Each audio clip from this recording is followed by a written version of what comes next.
incident, and the video from Platteville was already shocking. A woman in handcuffs in the backseat of this police car hit by a train.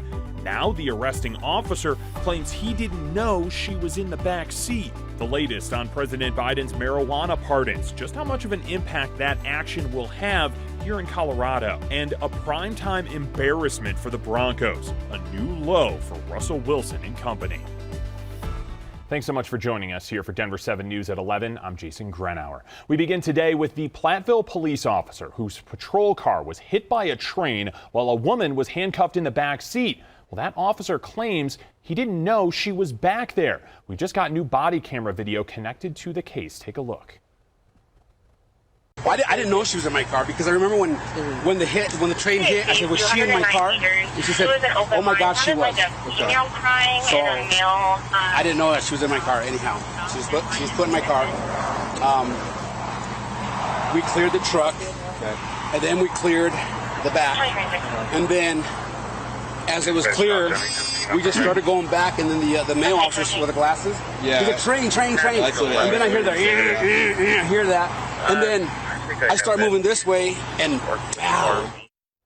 Now, the audio isn't the best, and he talks pretty quickly. So just to recap, he says he didn't know the woman was in his car because another officer put her there.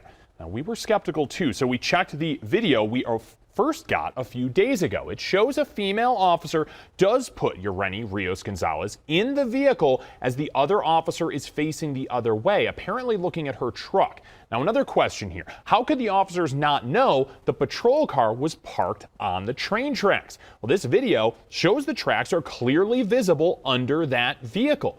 So here's the first officer again describing what happened possibly to dispatchers. Put her in the car, and then here comes the train, and I didn't realize how close I was to the tracks, and it took the rear end of my car, and it just spun it, but it didn't roll it. It just threw it. It just like moved it.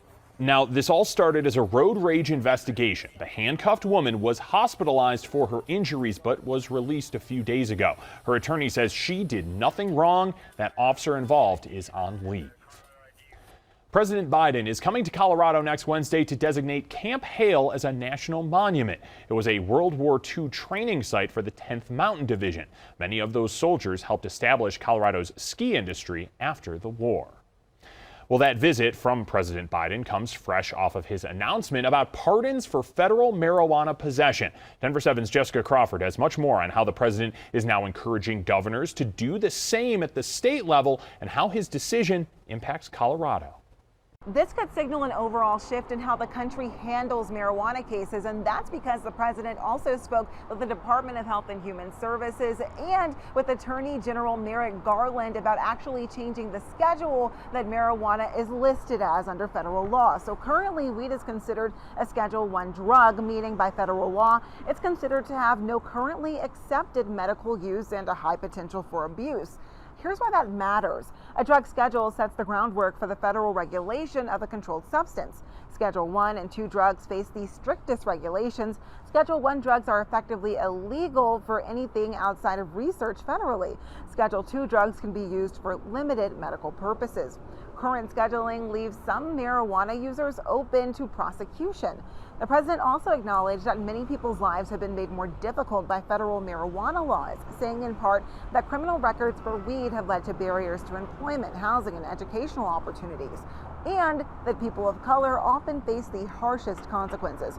We spoke with Wanda James, the first Black woman to own a legally licensed marijuana dispensary in the country. We have to remember that time and time again, how many Black and brown people's lives have been destroyed over this.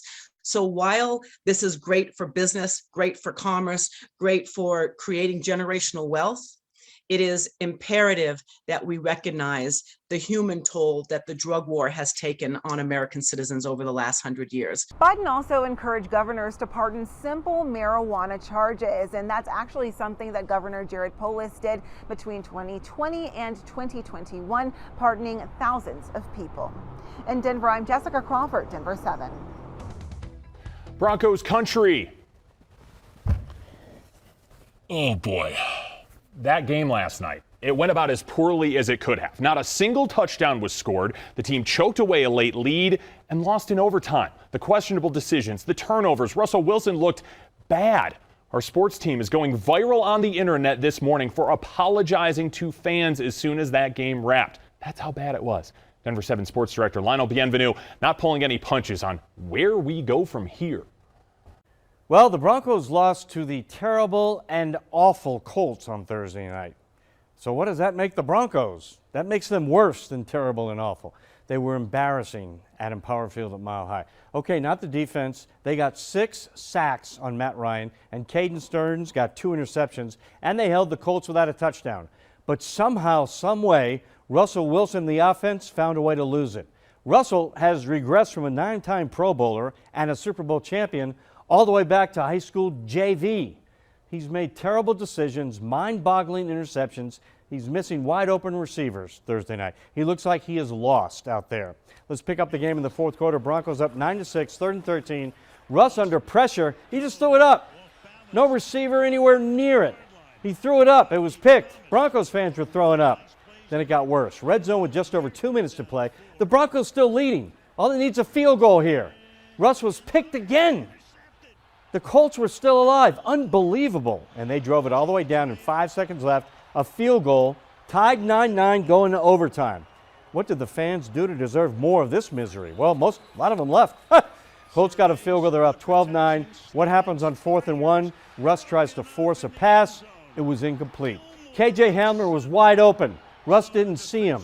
I let the team down tonight. I know Russell feels bad about that game, but it's not just on him. It's on all of us. It's the entire team. All right, we got 11 days now until the next game. That's in LA against the Chargers on Monday Night Football. That game is right here on Denver 7 as well. Until that game, though, the Broncos and Russell Wilson will be under fire from national sports media, local sports media, radio talk shows, and, of course, fans in Broncos country. It's going to be ugly for a few days, and then hopefully we can look forward to the Chargers game and a chance for the Broncos to get out of this funk. All right, we'll have much more later coming up on Denver 7 Sports. We'll see you then. All right, Lionel, thank you. Okay, so if we look at this in the most optimistic light, and that's a bit of a stretch, it is still a long season. Next up for the Broncos, Monday Night Football on October 17th, right here on Denver 7. And then they'll be in the spotlight again internationally. The Broncos head to London to take on the Jaguars in just 3 weeks. There are still ticket and hotel packages available if you want to make the trek across the pond to see him play in person. You can find those packages on the Broncos website. The ones including airfare are all sold out. You can also save a few $1,000s and hopefully some heartache by watching the game stateside. You can tune in on Denver 7 on Sunday, October 30th. Again, right here on Denver 7. But kickoff bright and early, 7:30 a.m.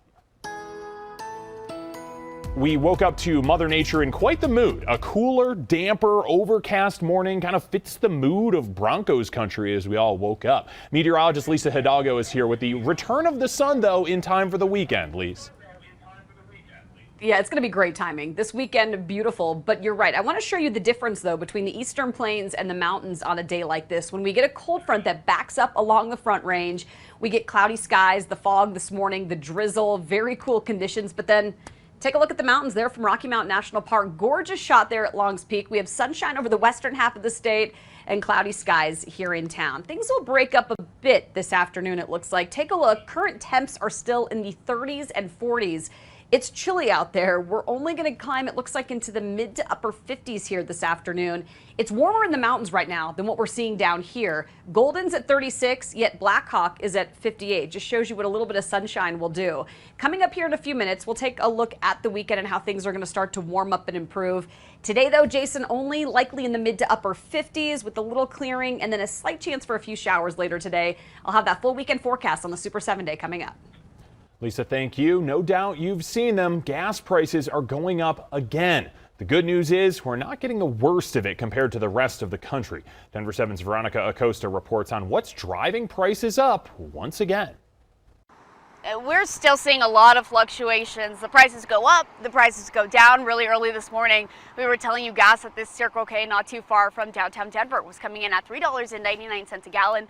Now it's about $3.68 a gallon. We're talking about a more than 20-cent drop in prices in just a couple of hours. So that was a big change. A lot of places all across Denver, though, they are seeing changes pretty similar. Some spots we're seeing close to a 50-cent increase. That was just in a matter number of days so far this week. The good news is we don't live in Los Angeles where people are paying more than $6 a gallon for gas. In Phoenix, people are paying close to, if not more than $5 for a gallon of gas. And here's what you really need to know. OPEC, that's a group that produces oil. On Wednesday, they said they're not going to be making as much, which means less crude oil, less gasoline for us. And in turn, we could be seeing those gas prices get higher and higher in Colorado in the next couple of weeks. As a result, over the last week, oil prices have jumped about $11 a barrel, and that's something that's likely to start pushing prices up in Denver, maybe to the tune of 10 to as much as 30 cents a gallon in the next few weeks. I mentioned Los Angeles for a good reason. They're having some pretty big refinery issues, which is why their prices are so high. We're not having those same issues right here in Colorado, and hopefully it stays that way so we never get close to that big price tag at the pump. In Denver, I'm Veronica Acosta, Denver 7. All right, Veronica, thank you. New job numbers are out this morning, and they show a cooling but healthy job market. The Labor Department says 263,000 jobs were added in September, and the unemployment rate fell to 3.5%. Now, normally, that'd be good news, but there were more jobs added than analysts were expecting. But here's the problem. Experts fear that it means the Federal Reserve is going to bring in even more aggressive interest rate hikes, even more to try to slow inflation. And stocks are tanking right now because investors are concerned about future rate hikes. Taking a look at the big board from the New York Stock Exchange, the Fed's next meeting is on November 1st. Coming up, tackling homelessness here in Denver. The new center opening its doors, offering affordable housing and a whole lot more. And with today's colder weather, here's something else to get you in the mood for ski season. The finishing touches happening in Loveland.